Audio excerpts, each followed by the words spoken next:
Eu creio que Deus vai mudar a vida de muitos casais nessa igreja nesse ano. Teremos muitos eventos para casais. Tá bom? Ok? Muito bem, amados, vamos orar, que Deus tem uma palavra para nós nessa noite, que Ele colocou ao meu coração.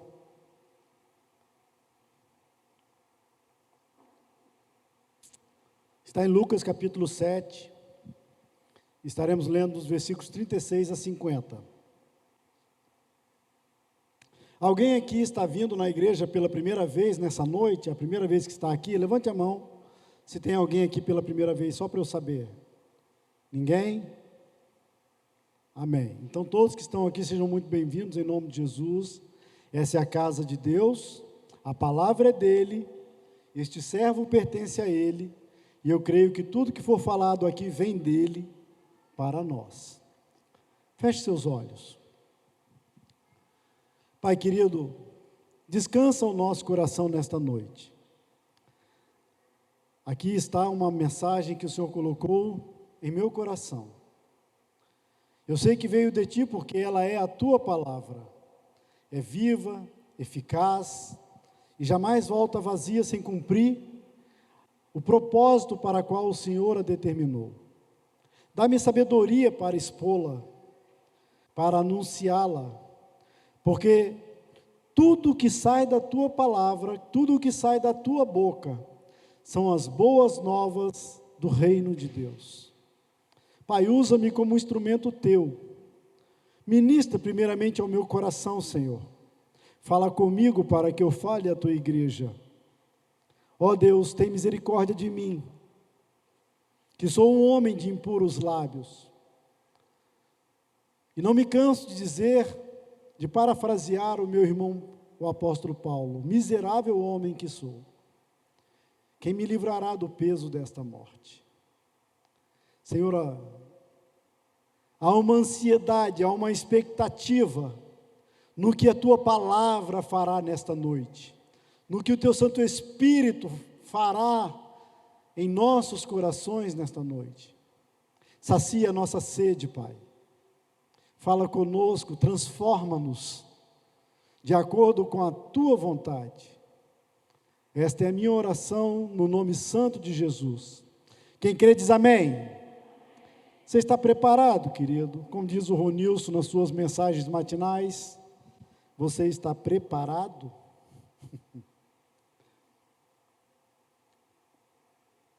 Vamos ler o texto. A pecadora que ungiu os pés de Jesus. Dei o nome a essa mensagem apenas porque, a título de ilustração, quebrantado. Começando no versículo 36. Eu vou ler ali para nós lermos tudo na mesma linguagem, mas na hora que eu estiver expondo o texto, eu vou passar só o meu aqui, tá bom? Vamos lá. Convidou um dos fariseus para que fosse jantar com ele. Jesus, entrando na casa do fariseu, tomou lugar à mesa. E eis que uma mulher da cidade, pecadora, sabendo que ele estava à mesa na casa do fariseu, levou um vaso de alabastro com unguento. Estando por detrás, aos seus pés, chorando, regava-os com suas lágrimas e enxugava-os com os próprios cabelos, e beijava-lhe os pés e os ungia com unguento. Ao ver isto, o fariseu que o convidara disse consigo mesmo: se este fora profeta, bem saberia quem e qual é a mulher que lhe tocou, porque ela é pecadora. Dirigiu-se Jesus ao fariseu e lhe disse: Simão, uma coisa tenho a dizer-te. Ele respondeu: dize-a, mestre. Certo credor tinha 2 devedores.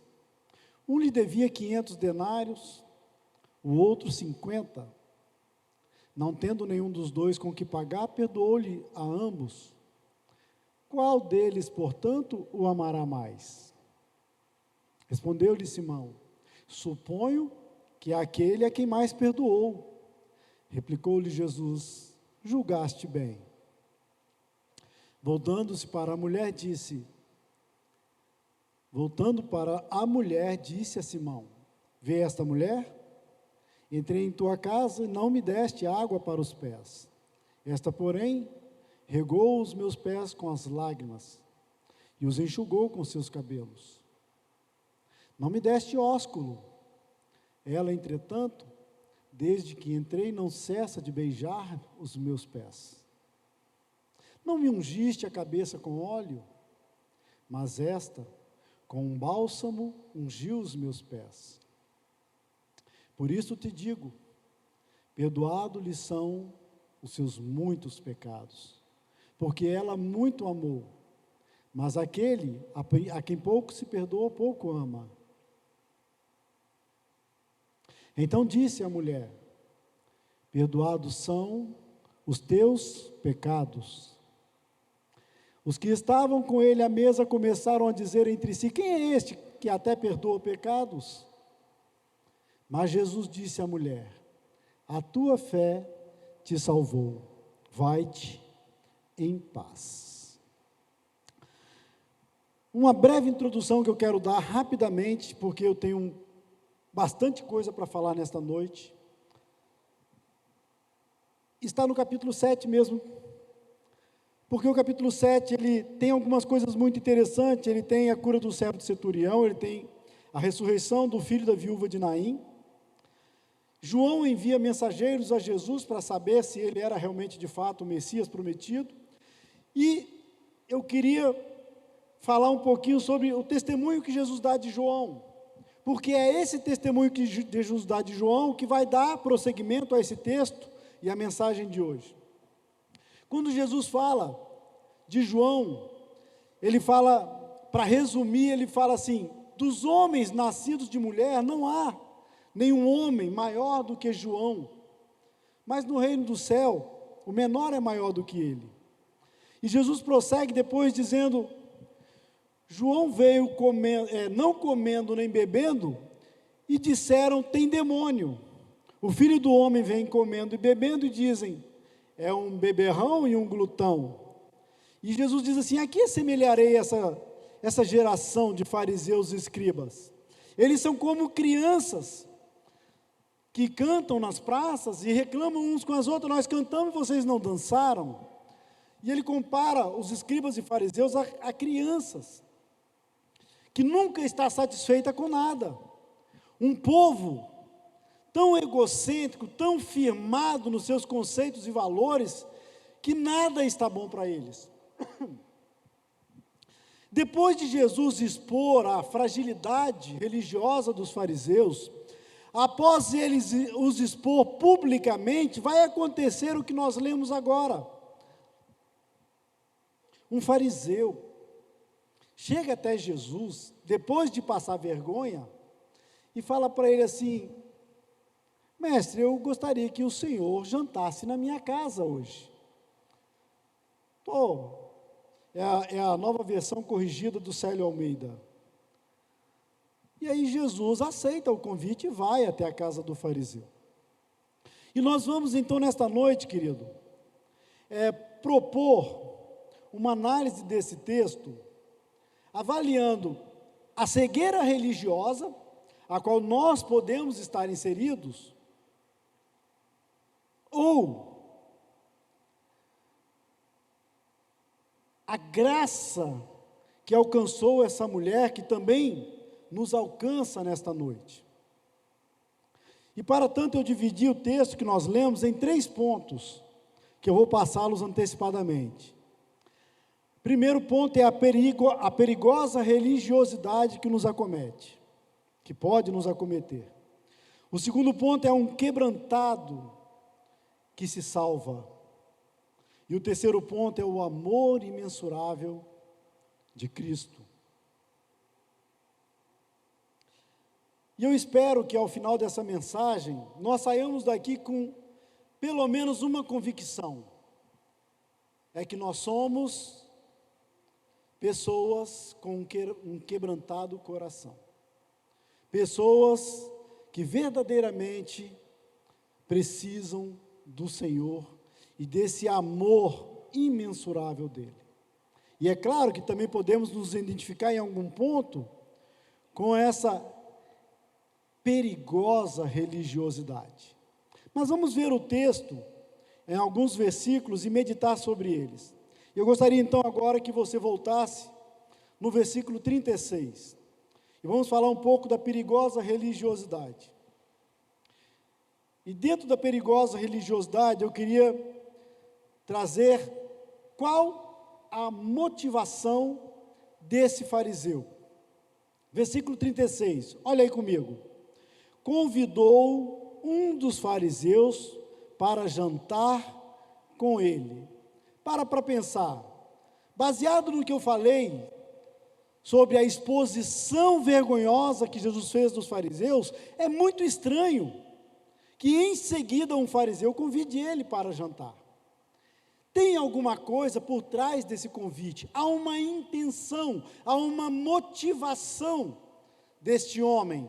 E eu já quero antecipar que não é boa, porque dificilmente, se eu envergonhar o pastor Rubens, dificilmente em seguida ele vai falar assim: e aí pastor, é nós, quer jantar comigo? Se eu expor ele ao ridículo, ou a qualquer dos ouvintes nesse auditório, dificilmente você vai me convidar para a sua casa, sim ou não? Você acabou de ser envergonhado, acabou de ser exposto, dificilmente. Então qual é a motivação desse homem? A primeira coisa que nós devemos entender é que o perigo da religiosidade é aquilo que está nos movendo, é o que está por trás dos nossos interesses. O que é que fez você convidar Jesus para a sua vida? Seria os mesmos motivos que levou esse fariseu a convidar Jesus para a sua casa? Essa é uma pergunta plausível, porque em dado momento todos nós convidamos Jesus para as nossas vidas. E qual foi a motivação? Será que eu já era um religioso? Será que eu já tinha um conceito formado? Será que eu estava firmado nos meus valores? De antemão quero dizer que esse fariseu sim, ele já estava firmado nos seus conceitos e valores. Então a sua motivação não era boa. E é isso que vamos ver no texto que eu vou falar agora, e vamos ler alguns deles. O primeiro ponto da motivação desse fariseu, desse religioso hipócrita, é o desrespeito para com o seu Senhor. É a falta de entendimento de quem é Jesus e quem é Ele. Cara, ele não sabe de nada, é inocente, num sentido pejorativo, porque ele não era inocente. Mas olha só, versículo 44, vamos ver rapidamente alguns textos que Jesus falou para ele. Entrei em tua casa, não me deste água para os pés. Versículo 45, não me deste ósculo. Todo mundo aqui sabe o que é um ósculo? Quem sabe levanta a mão. Ósculo. Vejo que alguns não sabem. Ósculo é um beijo.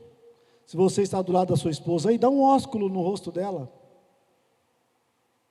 Ninguém vai dar não? Pode dar, querido. Talvez você nem dê um beijinho na sua esposa hoje. Dá um ósculo nela. Mas é claro que esse ósculo aqui é o ósculo santo que Paulo fala lá, que nós devemos nos cumprimentar com o ósculo santo. Jesus não recebeu um ósculo do fariseu. E Jesus diz para ele no versículo 46, não ungiste a minha cabeça com óleo. Aí eu queria agora, nesses 3 versículos que Jesus falou para ele, explicar a falta de respeito desse homem para com a pessoa de Jesus. Presta atenção. Jesus pregou o dia todo. Jesus está cansado, está empoeirado.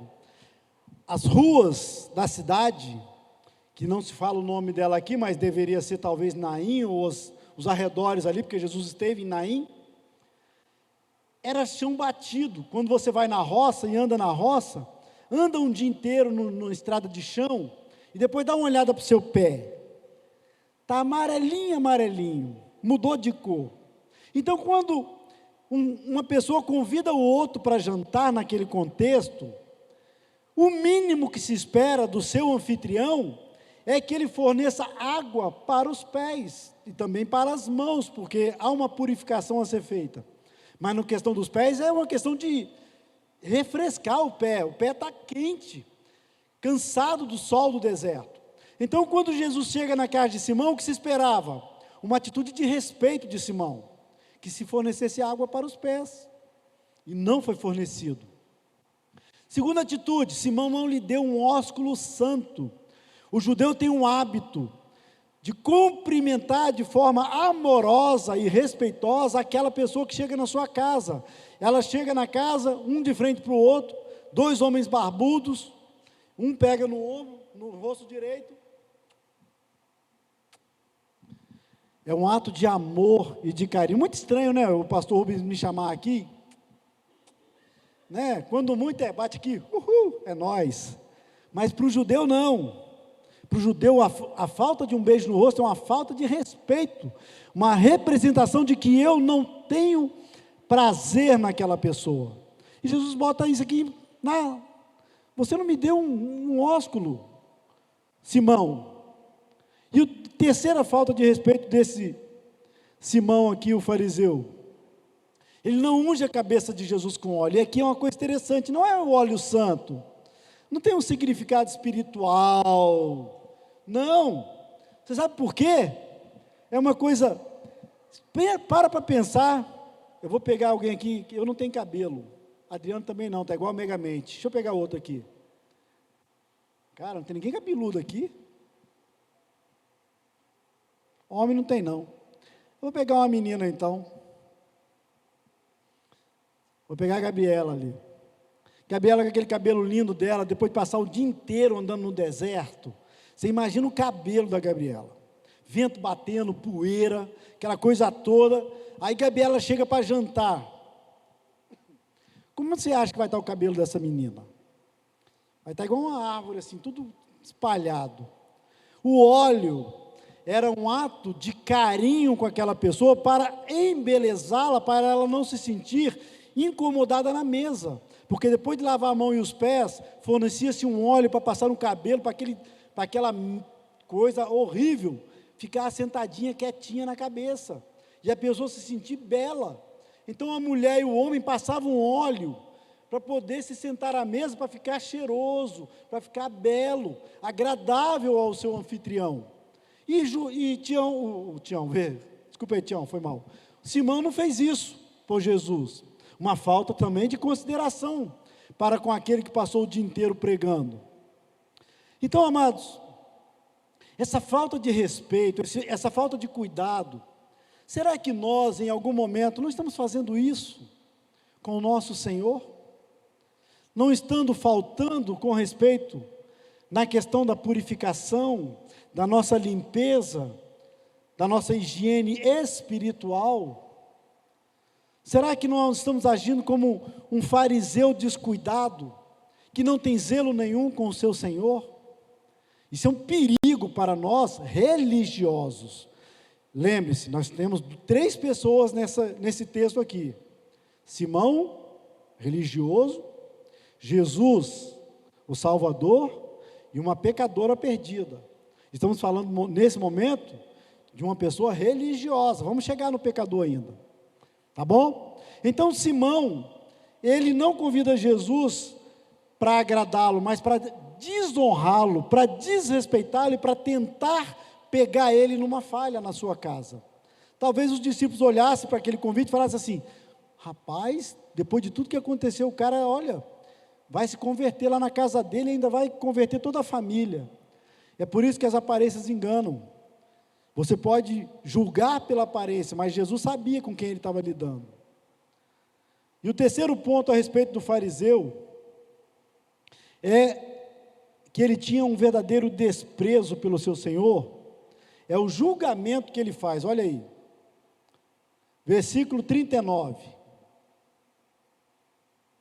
Ao ver isso, O fariseu que o convidara disse consigo: se este fora profeta, bem saberia quem e qual é a mulher que lhe tocou, porque ela é pecadora.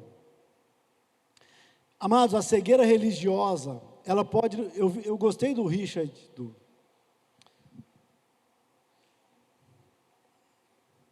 mesmo, falando aqui, da questão de que ele fala que, muitas vezes nós estamos aqui e não somos perfeitos, nós falhamos. Cara, não é muitas vezes, não, é sempre. Sempre falhamos, sempre vamos falhar. Vamos falar disso mais no final. Mas esse cara aqui tem um problema. Ele tem uma autoimagem dele mesmo. Olha o absurdo que acontece nesse momento aqui. Vou virar para cá um pouquinho, tá? Olha o absurdo que acontece. Ele olha para o mestre, o Senhor dos senhores, o Rei dos reis, o Yeshua HaMashiach, que está dentro da sua casa, e ele diz assim: esse cara não deve ser profeta. Se ele soubesse a pecadora que tocou ele, cara, ele é tão bom em si mesmo, que ele se acha melhor do que Jesus, porque ele sabe que a mulher é pecadora e Jesus não. Olha que absurdo. Quando nós nos colocamos no lugar de Deus para julgar as pessoas, e aí é que entra a hipocrisia religiosa, quando eu acho que eu sou melhor do que Bruno. Eu estou estudando, Bruno, você não está não? Você fez que curso? Que curso você fez? Eu me lembro de como eu fui humilhado quando eu fiz teologia. E no primeiro dia de aula, aquele professor, que eu não vou citar o nome, pegou uma mala de caixeiro viajante e despejou na mesa uns 10 livros de teologia, e bateu no peito e falou assim: quando vocês puderem lerem pelo menos a metade desses livros, vocês podem discutir teologia comigo. E no primeiro dia de aula eu fui humilhado por aquele professor, porque eu tentei discutir teologia com ele, que eu sempre me achei também, né? Sempre me achei, me lasquei, mas tudo bem, vamos esquecer essa parte aí. Mas o problema é esse, é quando você se acha, quando você julga que o que o outro, rapaz, você não sabe nada, você não sabe nem quem é esse pecador que está te tocando, você não sabe nem com quem você está falando. Você sabe com quem você está falando? Já ouviu essa frase? Você sabe com quem você está falando? Eu me lembro de um curso que eu fiz há muitos anos, que o gerente ligou para um supervisor, e era um gerente novo, e ele pergunta assim: fulano está aí? Não está não. Não está não quero saber não sei o que. Ele falou assim: rapaz, eu sou o gerente fulano de tal, você sabe com quem você está falando? Aí ele falou assim: e o senhor sabe com quem você está falando? O gerente falou: não sei não. Ele falou: ainda bem. E desligou o telefone. Ainda bem que você não sabe, você não vai poder me mandar embora. Mas a verdade é que nós, queridos, somos meio assim, arrogantes, achamos que sabemos, e porque alcançamos um certo nível religioso, podemos humilhar as pessoas, e precisamos ter cuidado para não entrar nessa religiosidade farisaica que nós estamos expondo aqui. E aí eu queria fazer uma breve reflexão sobre as atitudes de Simão, que nós devemos ter o cuidado, para primeiro, não ficarmos soberbos em nós mesmos. Temos cuidado com aquilo que nós falamos, que pode ferir aquele que é pequeno. Cuidado para você não achar que sabe mais do que o seu próprio Senhor, que você já sabe tanto que eu não preciso mais vir ao culto. Estava conversando com o pastor Rubens um dia desse, falando, né, do pastor que é um mestre meu, e ele falou que esse ano, por exemplo, ele só conseguiu assistir 10 cultos, e o pastor falou assim: tem que tomar cuidado com a soberba. É verdade. Por que você não precisa mais assistir culto?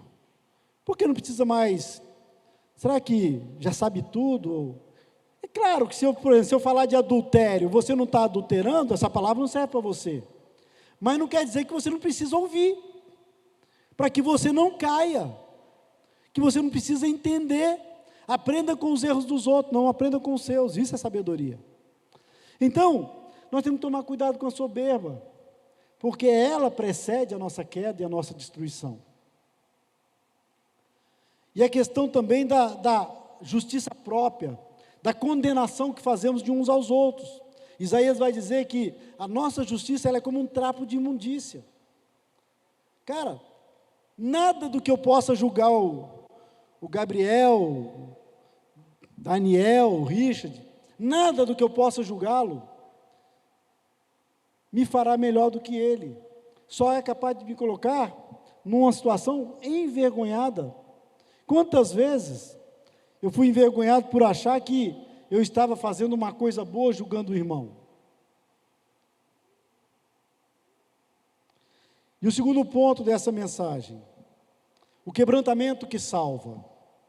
Deixando um pouco agora o fariseu de lado, Simão, vamos falar um pouquinho dessa mulher.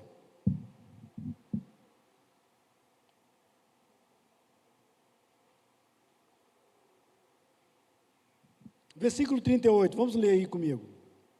Não, 37. Eis que uma mulher da cidade, pecadora. Amado, presta atenção.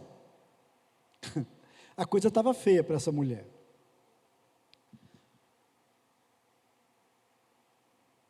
Reconheça sua situação. Olha só. A verdade é que todos nós somos pecadores, sim ou não? Pecamos todo dia. Mas essa mulher, ela estava numa situação. Presta atenção no texto. Olha, vou ler de novo. Eis que uma mulher da cidade, pecadora.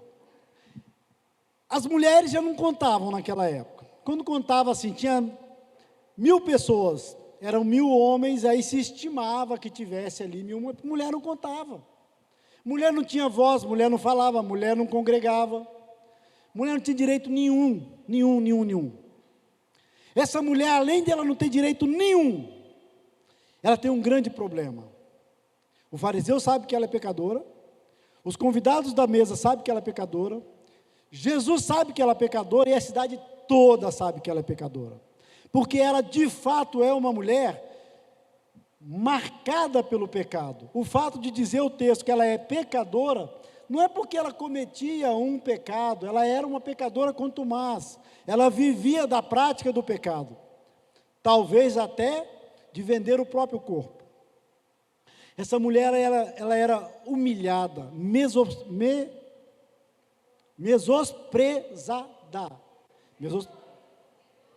menosprezada, porque eu estou estudando tanto a Mesopotâmia que, desculpa aí, menosprezada.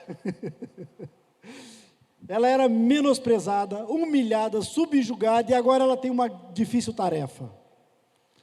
Para alcançar o perdão, ela vai ter que enfrentar todos os seus medos, todas as barreiras, fazer o que era proibido, entrar num recinto farisaico e tocar num mestre, porque não se podia tocar num mestre, nenhum mestre podia ser tocado por uma mulher pecadora, mas Jesus não estava nem aí para isso. Cara, essa mulher é muito corajosa, ela arriscou a própria vida para alcançar a vida eterna. Que coisa linda, quando você arrisca a sua própria vida para ter a vida eterna. Segundo ponto dessa mulher, no versículo 38, e aqui é muito lindo,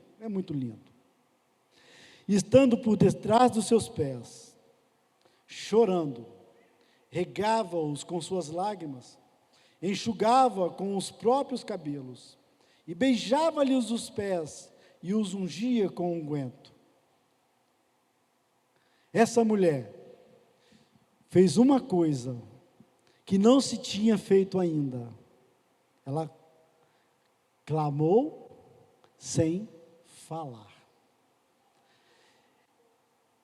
Eu acho que eu não lembro de outro, mas é a única pessoa na Bíblia que eu vi registrado ser salva sem pedir perdão.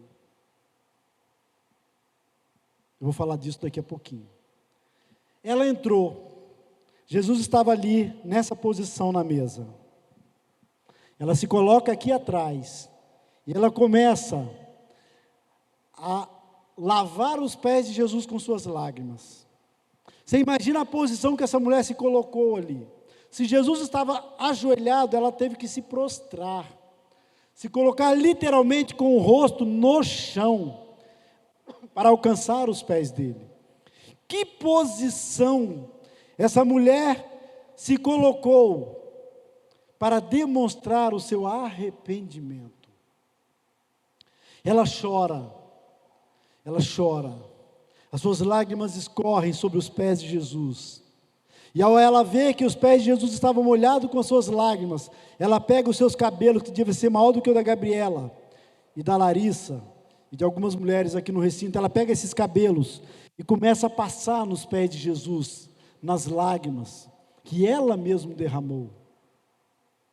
E aí, depois de lavar com as lágrimas, ela começa a beijar esses pés.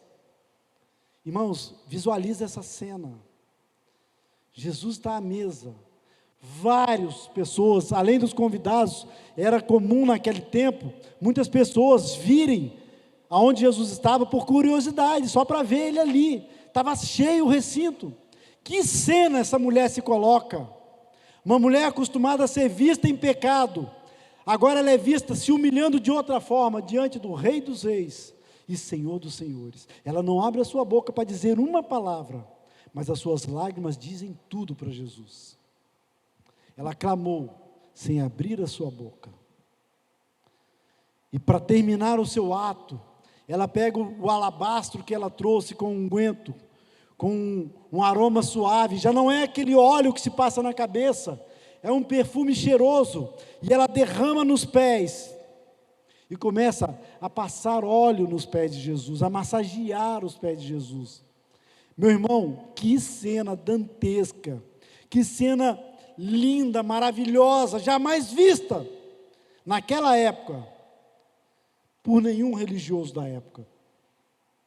E Jesus, ele se deixa ser tocado, ele deixa ela se humilhar, porque era a forma dele demonstrar a sua divindade, porque o que ela estava fazendo era uma adoração explícita a um homem, o que era proibido naquela época, passível de morte, mas ele se deixa ser adorado, porque ele é Deus, e ele vai demonstrar isso a seguir na vida dela. E aí olha que paradoxo, olha que contraditório, ela faz tudo que o Simão deveria ter feito. Simão deveria ter recebido Jesus com água nos pés, ela recebe Jesus com lágrimas nos olhos. Simão deveria ter recebido Jesus com um beijo no rosto, ela recebe Jesus com um beijo nos pés. Simão deveria ter ungido o cabelo de Jesus, ela unge os pés de Jesus, porque formosos são os pés dos que anunciam a paz. Ela faz tudo o que Simão deveria ter feito, em forma de adoração, em forma de reconhecimento que Jesus é Deus. E eu queria, nesta noite, dizer, amados, que, como essa mulher, nós também devemos entender que somos pecadores. Essa mulher era muito pecadora, cara, ela era uma mulher, talvez prostituta da época, mas você acha que é menos pecador do que ela, você e eu? Você acha que Deus faz diferença do seu pecado e o pecado dela? Você acha que o pecado que você comete todo dia é menor do que o pecado que ela cometia todo dia? Nós deveríamos todas as manhãs nos prostrarmos diante da cruz e dizer: perdoa-me porque pequei.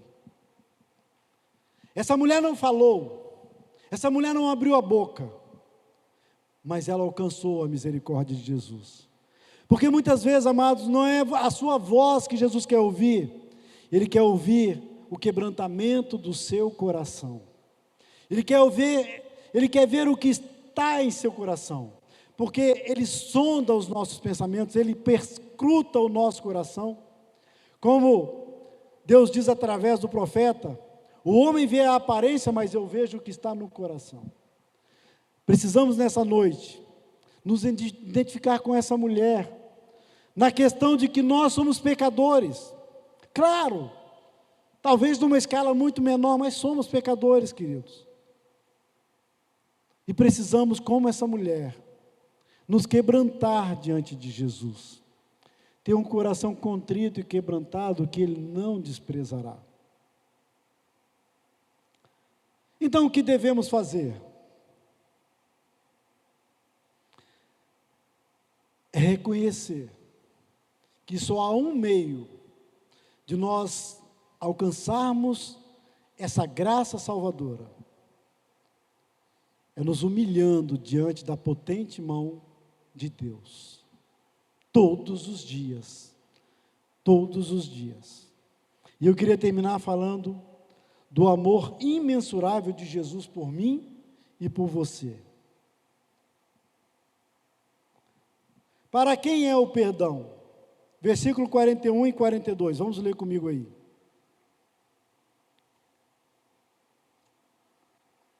Certo credor tinha 2 devedores. Um devia 500 denários, o que equivale a 2 anos de trabalho da época. O outro devia 50 denários.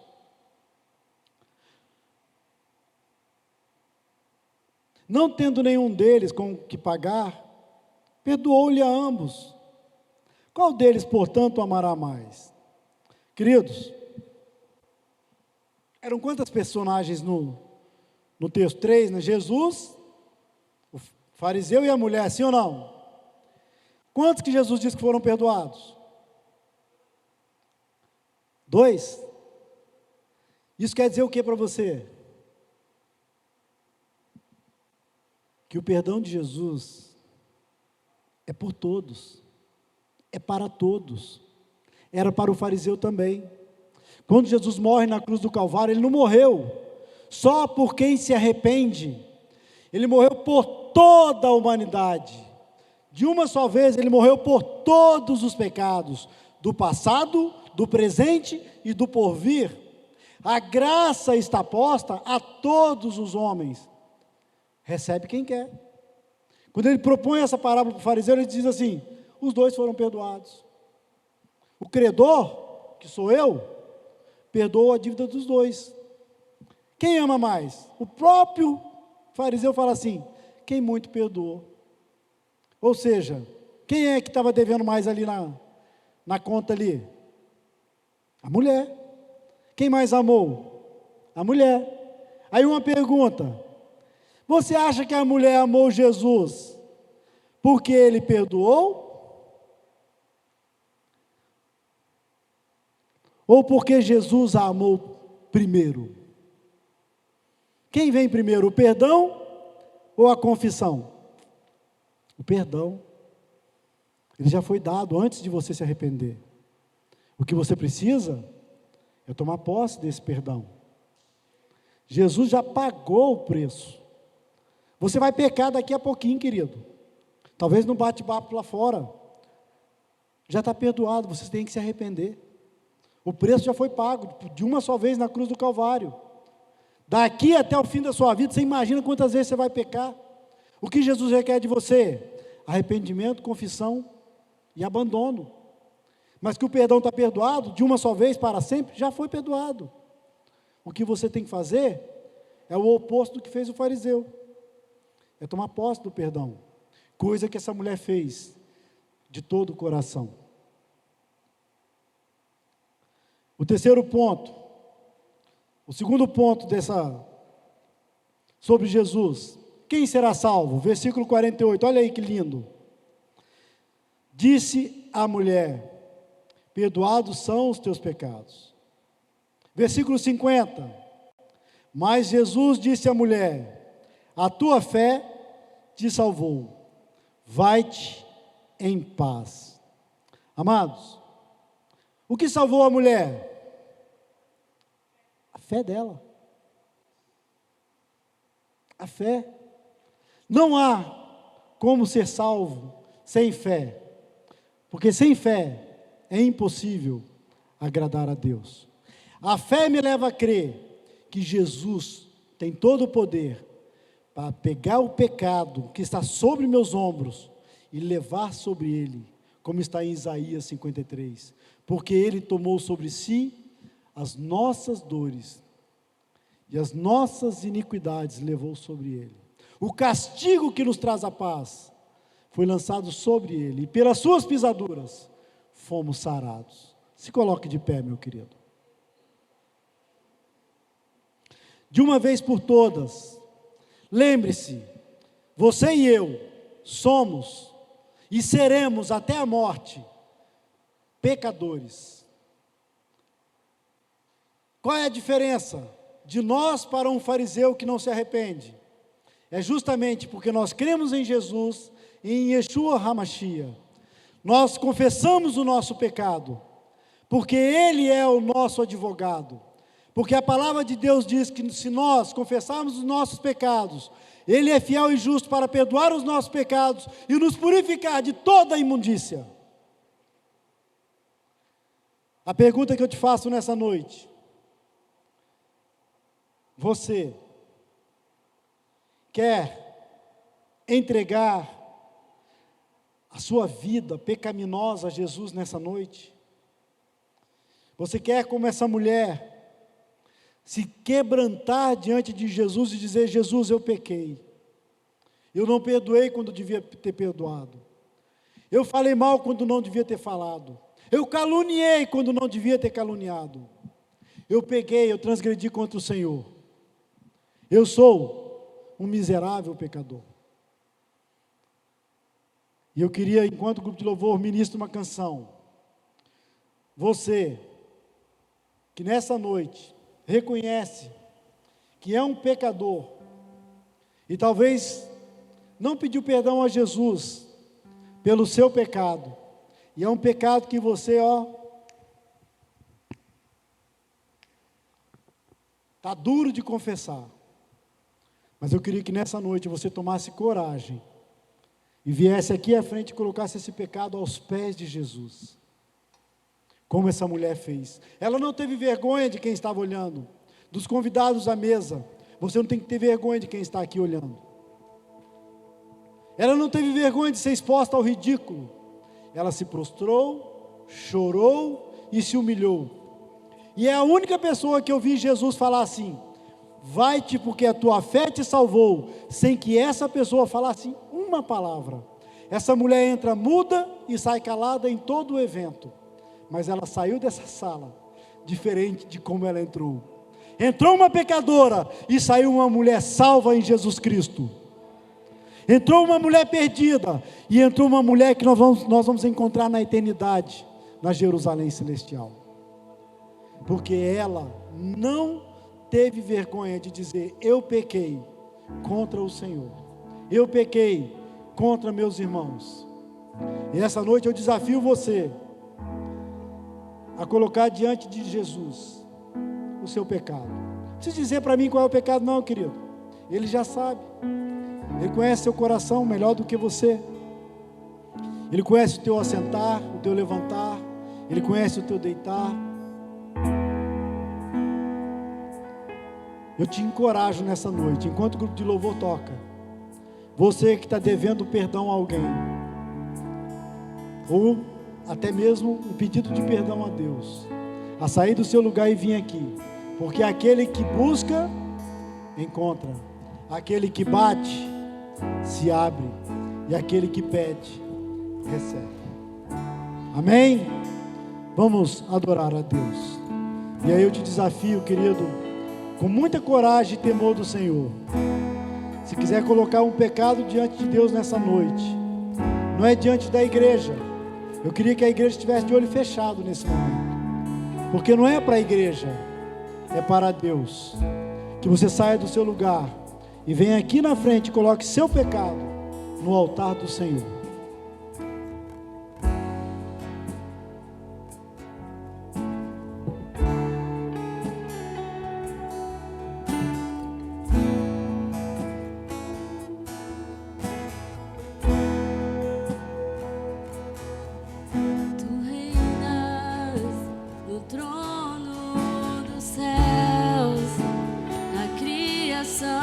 Se prostra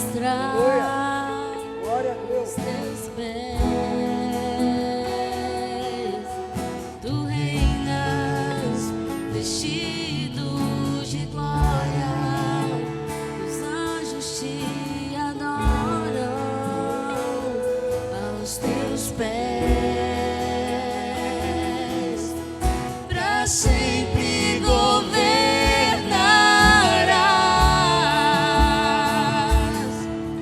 Teu reino não passará,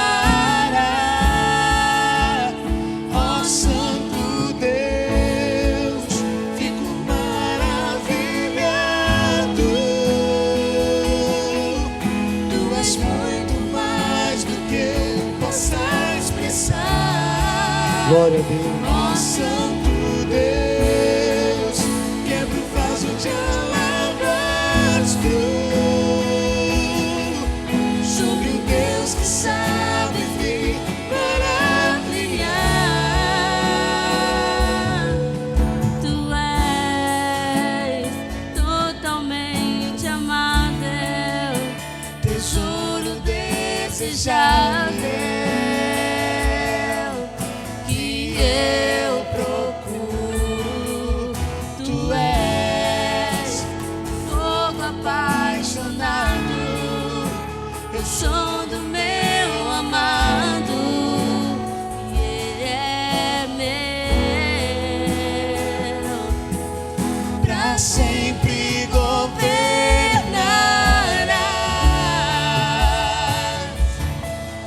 Teu reino não passarás, ó Santo Deus, fico maravilhado. Tu és muito mais do que eu possa expressar, ó Santo Deus, quebra o vaso de alabastro,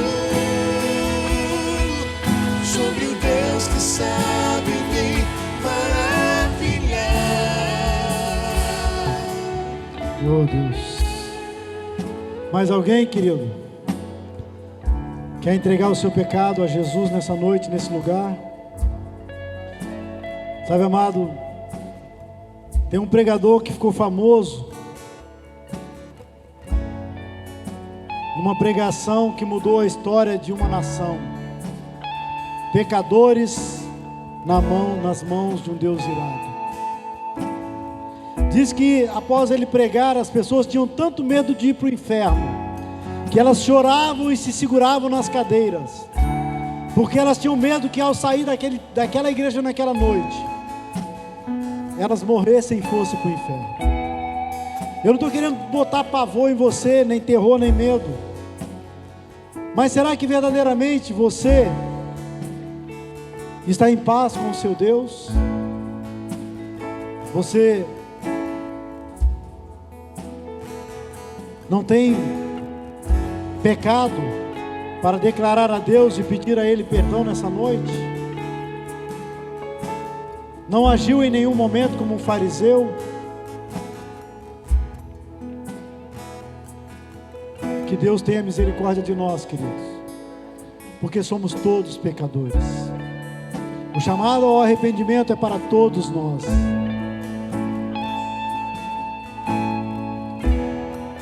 Vamos orar. Coloca a mão no seu peito, meus queridos. Coloca a mão no peito. Pai, aqui estão os teus filhos. Diante da igreja, ó Deus, reconhecem que pecaram. Reconhecem, ó Deus, que precisam da tua misericórdia nessa noite. Que como o Senhor fez com aquela mulher, o Senhor também retire deles o pecado que cometeram. A tua palavra diz, ó Deus, que nenhuma condenação há para aqueles que estão em Cristo Jesus. Que o Senhor nos perdoa porque nos ama. O Senhor nos amou primeiro. Oh Deus, obrigado porque eles colocam diante do Senhor o pecado deles. Porque só o Senhor pode levar sobre si as transgressões que eles cometeram. De igual forma, perdoa, Senhor, os nossos pecados. Perdoa as nossas transgressões, ó Deus. Que teu Santo Espírito continue falando aos nossos corações. Que não endureçamos o nosso coração, Pai, como um fariseu, como um religioso hipócrita, mas estejamos sensíveis à voz do teu Espírito. Que possamos, ó Deus, dia após dia, nos quebrantarmos diante do Senhor, confessarmos os nossos pecados, os nossos delitos, as nossas transgressões, e alcançarmos o favor e a misericórdia do Senhor. Essa é a minha oração nesta noite, para a glória do Teu nome. Se você crer, diz amém. Amém, queridos, pode voltar para o seu lugar. Que posso dizer? Perdoados estão os seus pecados. Levante as mãos aos céus. Que o amor de Deus, o nosso Pai, a graça infinita do nosso bendito Senhor e Salvador Jesus Cristo de Nazaré, e as doces consolações do Espírito Santo de Deus, esteja com cada um de nós hoje e para todo sempre. Aquele que crê, diga amém. Vai em paz, querido. Dá um soquinho no irmão do lado aí. Que o Senhor te abençoe. Dê um final de semana abençoado na presença dEle. Amém. Glória a Deus.